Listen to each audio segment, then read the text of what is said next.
आपण पाहतो की राष्ट्रपती प्रणव मुखर्जी यांच्या कारकिर्दीचा आजचा शेवटचा दिवस आहे आणि त्यांचं अभिभाषण यावेळी सभागृहात सुरू होतं। यानंतर आपण जाणून घेऊयात अफाट स्मरणशक्ती, इंग्रजी भाषेवरचं उत्तम प्रभुत्व, राजकारणाच्या खासखळग्यांची उत्तम जाण, काँग्रेस पक्षातल्या घडामोडींचा गाढा अभ्यास याच गुणांमुळे प्रणव मुखर्जींचं भारताच्या राजकारणातलं स्थान अढळ राहिलं। 5 वर्षांची राष्ट्रपती पदाची यशस्वी कारकीर्द पूर्ण करून प्रणबदा आता एका नव्या इनिंगला सुरुवात करतायत। पश्चिम बंगालमधल्या मिदनापूर जिल्ह्यात 1969 मध्ये प्रणबदांच्या कारकिर्दीला सुरुवात झाली। वयाच्या अवघ्या 35व्या वर्षी ते राज्यसभेचे खासदार झाले। इंदिरा गांधींनी 1973 मध्ये त्यांना आपल्या मंत्रिमंडळात घेतलं आणि प्रणबदांचा चढता आलेख कायम राहिला तो आजपर्यंत। नरेंद्र मोदी पंतप्रधान झाल्यानंतर मोदी आणि त्यांच्यातले संबंध कसे राहतील याची उत्सुकता सगळ्यांनाच होती, पण राजकीय विचारांचा अडसर राष्ट्रपती मुखर्जींनी आपल्या वागण्यात कधीच येऊ दिला नाही।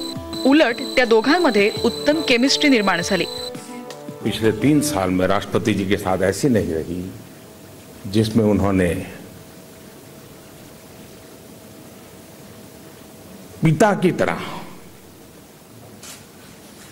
और मैं बहुत अंतर्मन से कह रहा हूं,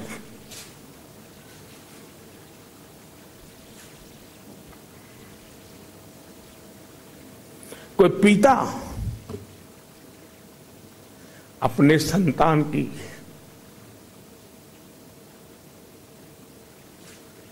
जैसे देखभाल करे।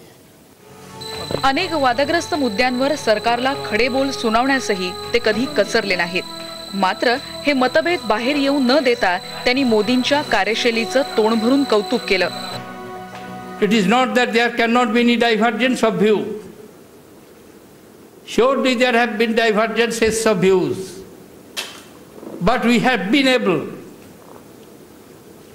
to keep that divergences, if there be any, only to ourselves, and it did not affect the relationship between the president and the prime minister.